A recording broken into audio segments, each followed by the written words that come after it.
Yes, children. So in the previous class, we have studied about the exponential growth, the growth patterns we were studying in the ecosystem. That is how the population of a species increases or decreases. Most of the time, it increases. Several cases are there where the population even decreases, where the death rate or immigration is greater than the birth rate and immigration. So it can happen, okay, because there may be number of predators increase or some other reasons or some other reason, and that those reasons we will describe little later in the same chapter. Okay, so today we are starting with the logistic growth. As we studied in the exponential growth, when the resources are plenty, resources are not limited. When there is no scarcity of food, there is no scarcity of space, there is no intercompetition between the same members of the species or different members of the species, members of different species or some other type of thing, then the population just go on increasing and increasing and increasing, and it will reach to a peak and we get a J-shaped curve. Okay, so that we have studied yesterday, and we got the formula also defined, that is dn upon dt is equal to Rn. Okay, where the R was intrinsic rate of natural increase. Today we are starting with the logistic growth. Logistic growth is a different type of growth when the resources are not infinite, resources are limited. Now, as such, there also we have said resource can never go unlimited, but those organisms in which the life cycle is short, for them up to their life is there, till there the resources may be infinite. Okay.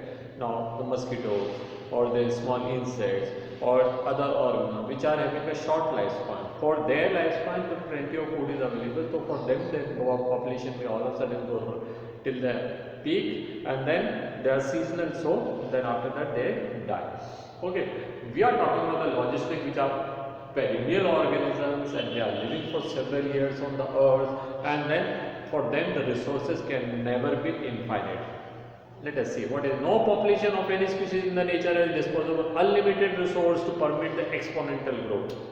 पहले describe कर दिया exponential, अब आगे लिख रहे हैं no population of any species in nature has an disposal unlimited resource to permit exponential. हो ही नहीं सकता, ठीक है, because population can reach up to a certain extent. After that there will be a resource become limited, then space become limited, then competition begins, and then other things will be there, ठीक है. But before that if they die, there is no problem. Their life cycle is short and they die, or they already completed their lifespan, then that may be a different thing.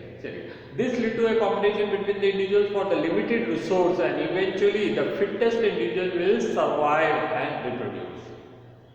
Darwin has said that there is always a competition between the member of same species, between the member of different species, and with the nature. There is a constant interaction and there is a constant what you call the struggle is there, and among the struggle whichever is the best, that will survive, the fittest member survive and will survive, and then that only will reproduce. So ultimately that will also probability of the fittest member to be born are all the more increased.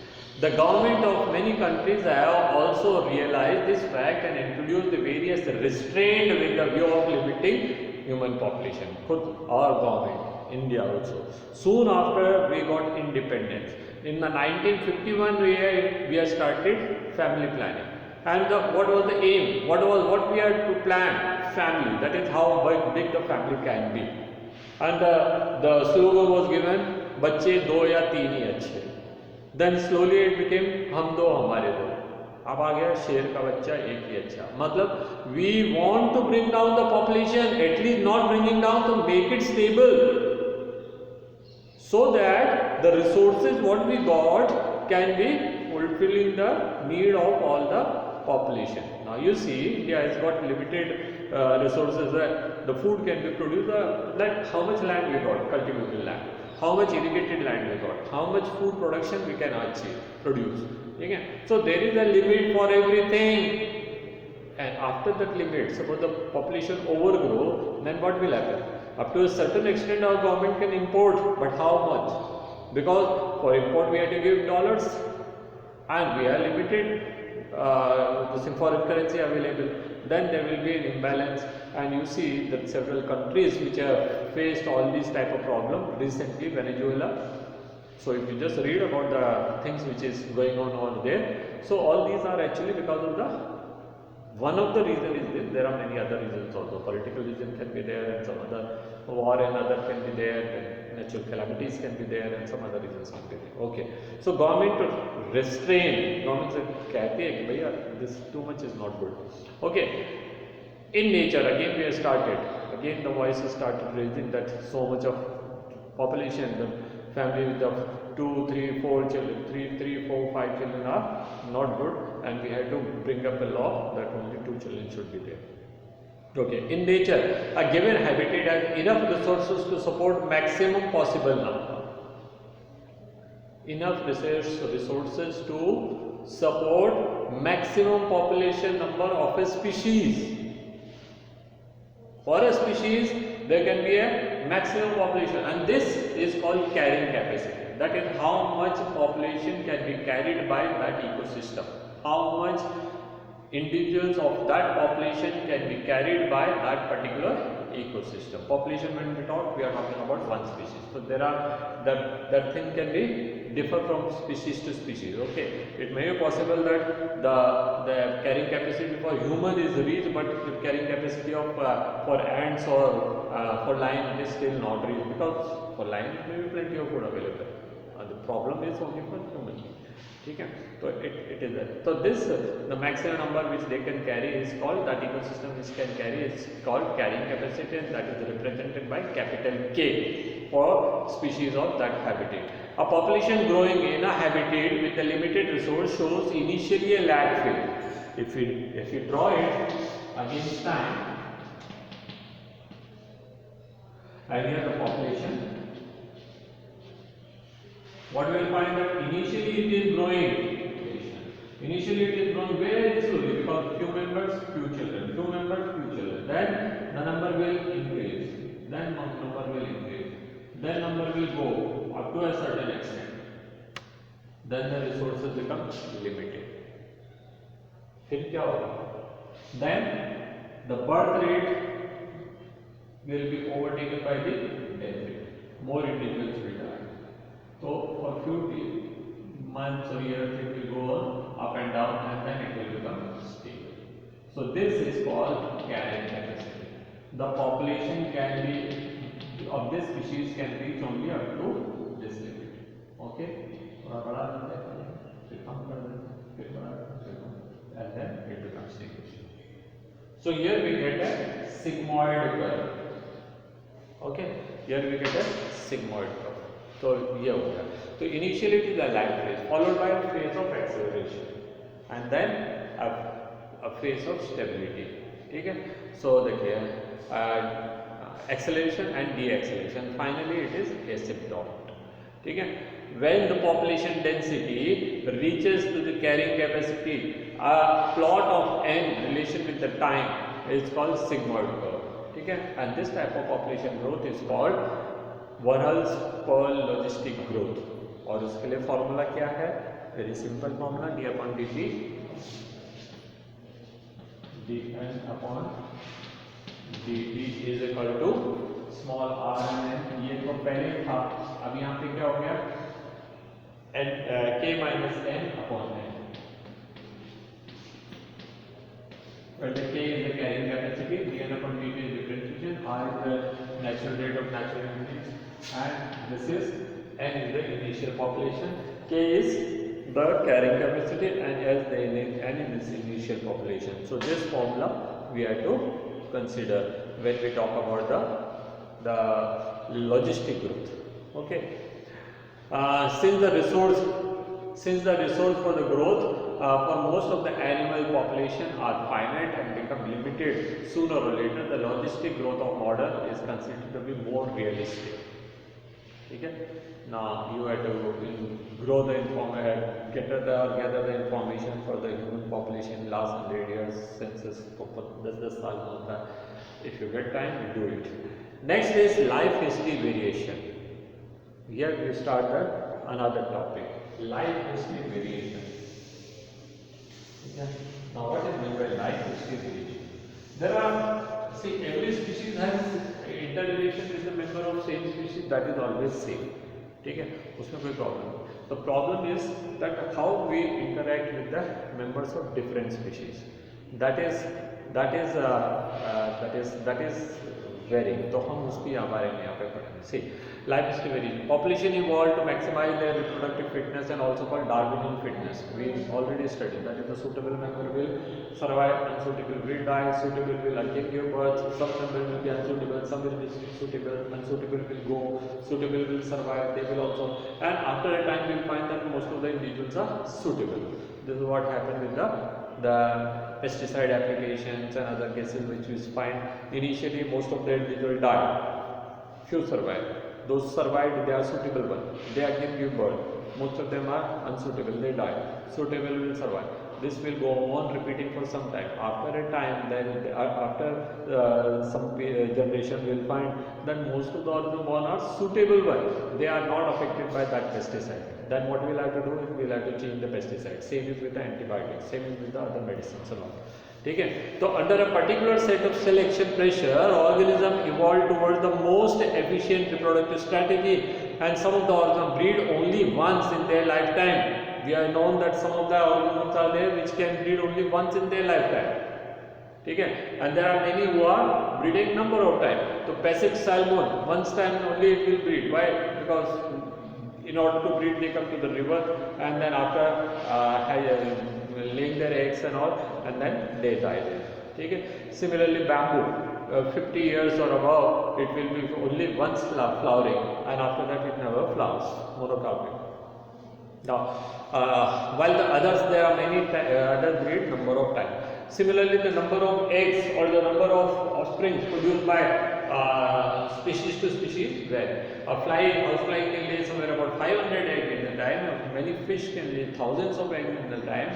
A bird can lay only 2 eggs or 4 eggs or so. And a rabbit can give a litter somewhere about 3 or 4 babies, and a goat can litter up to 2 babies, and a human being 1 baby, elephant can 1 baby and all. So this further differs. Okay? So most of the birds and mammals they are limited number of offspring, and most of the other also, because it is in due course of development, it has been found that those organisms which are which are more safety, ठीक है, the calcareous eggs they are safer and plenty of food is there, so the chances of death are less. Similarly, the human being and all other mammals, since the baby is growing inside the womb, so they are much safer. But the other organisms in which the external fertilization is there, they are simply laying their eggs outside in the water and the chances of their death are high. ठीक है, तो that is why ecologists suggest that the life history traits organism have evolved in relation to the constraint imposed by the abiotic and biotic components of the habitat in which they live. Evolution of life history trait in the different species is currently an important area of research and being conducted by the ecologists.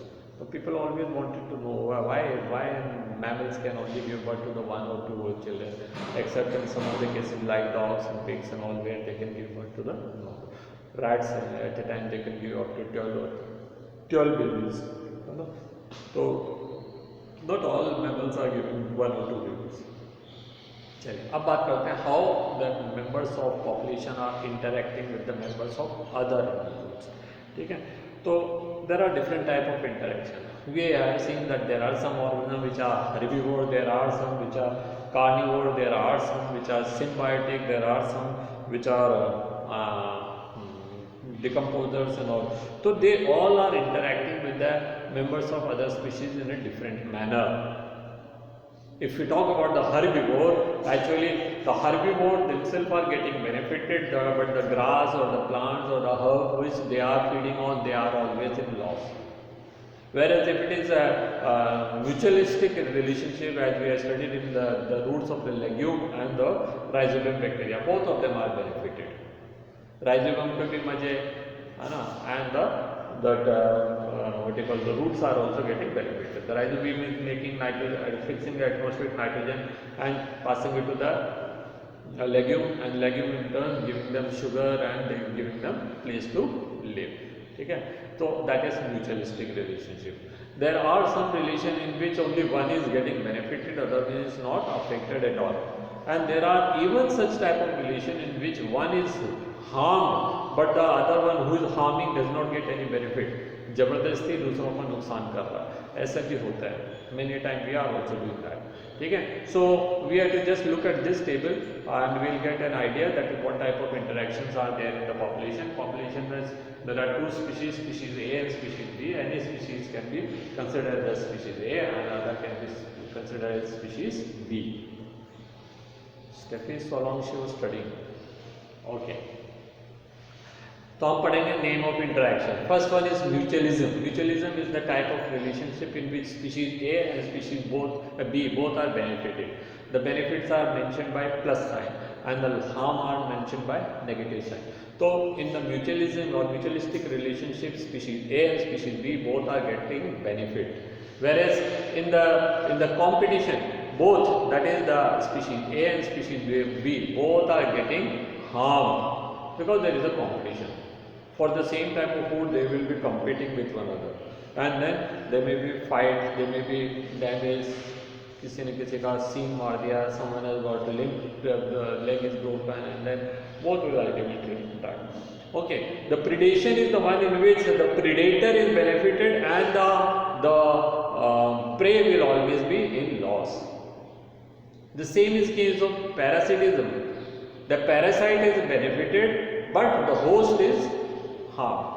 But when we will study about the parasite, we will study the ideal parasite is the one which does not cause harm to the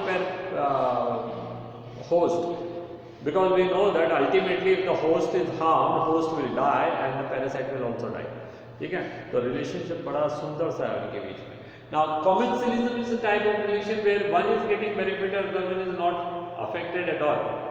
और if उसका होना नहीं होना कोई फर्क नहीं पड़ता. What difference does it make if a bird comes and make nest on the plant?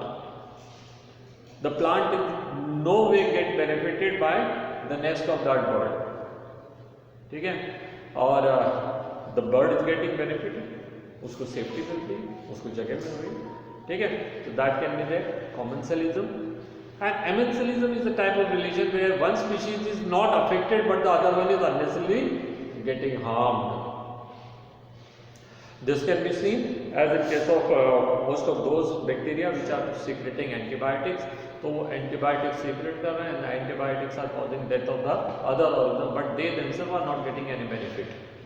Streptococcus bacteria if producing antibiotic, so antibiotic will kill all other individuals which are growing in that culture but it is not benefiting to Streptococcus in any way. तो कोई फायदा तो नहीं. So this type of relationship is called amensalism. So there we are starting with the parasite. Okay, sorry, predation. So first we are going to study about the predation. Now what would happen if all the energy fixed in the autotrophic plants remain there? So how would we have got the energy? Because ultimately the plant is either consumed by us like herbivore or omnivore, or plant is consumed by some of the birds like chick and then we are eating chick. Okay, so somehow the food is reaching from the first producer to the first trophic level to the other trophic level by means of eating. So when one organism is consuming on other, it is actually predation. Okay. So now you can think predation as a nature's way of transferring the high trophic level to lower trophic level energy fixed in them. ठीक है. When we think about predator as a prey, we mostly the thing comes in our mind is the deer and a lion, but they are the one of the simplest examples. There are so many different examples, and now they are saying even the grazing animals are acting as a predator because the plant is actually preyed upon by those predators. So herbivores are also predators. Of course, we are considering them as a herbivory or we are considering them as the plant-eating organisms.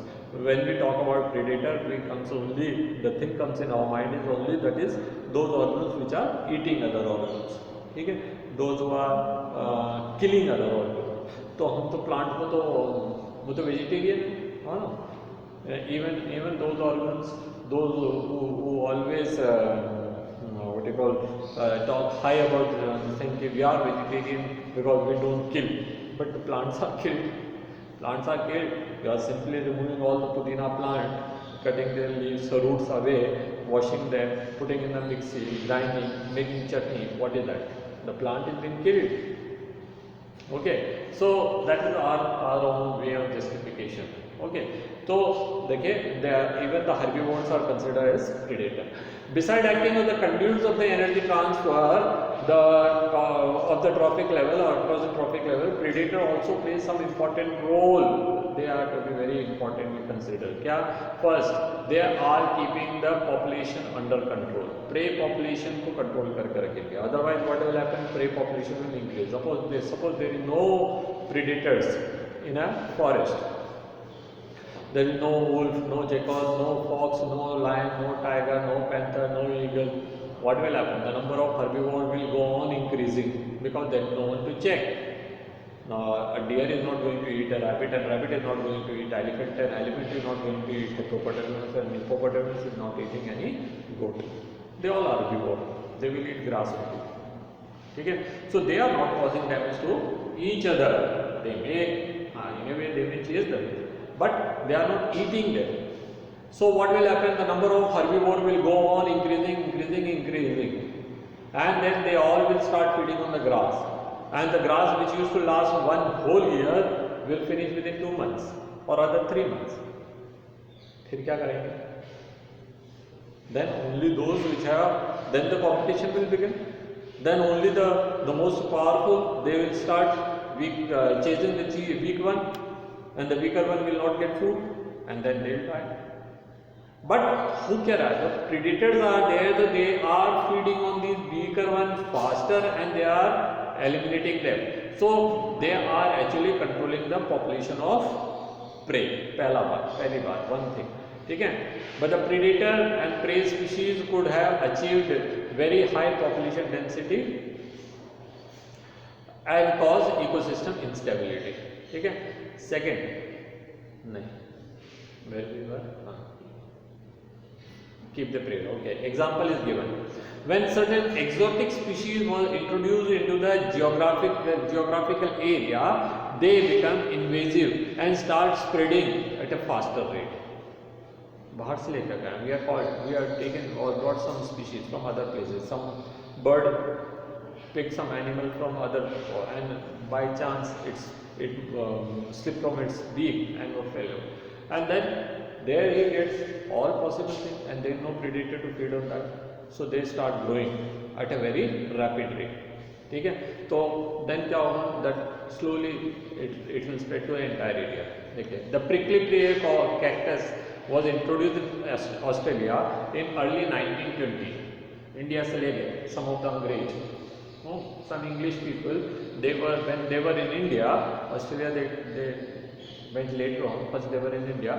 So when they were in India, they found that the weaker farmers, the poor farmer, what they used to do, they used to make their boundary of their field by cactus, growing cactus, small steps. They used to cut the cactus, and they used to put in all over the boundary. So these cactus used to grow, and they used to prevent the entry of wild herbaceous animals or other animals into the field. When English came to India, they saw this is good, because in England or in other places they used to put barbed wire. The barbed wire used to be expensive. When they went to Australia, the land was plenty.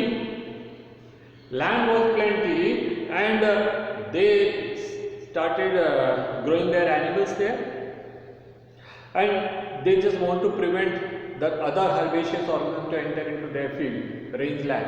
So what they did, they had taken some of the cactus from India, which is not available and which was not growing in Australia, and then they started growing into the boundaries. Very good. The plant started growing very well. But soon they realized that the cactus started invading into the field even, rangeland even, where they didn't want to grow them, and there was no way to control them. They were surprised that in India it was not happening. Then why it is happening in the Australia?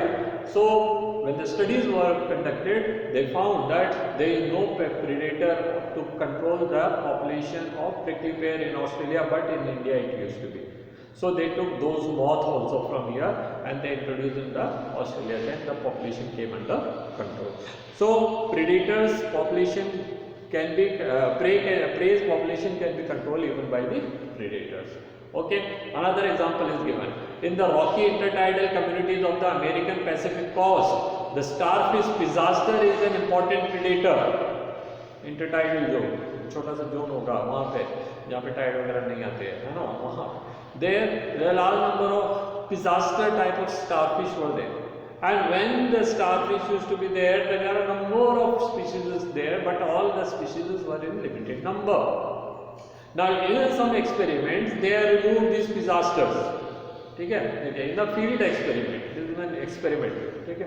In a field experiment, when all the starfish, pisaster starfish were removed from the enclosed intertidal area, more than 10 species of the invertebrates become extinct from there within a year.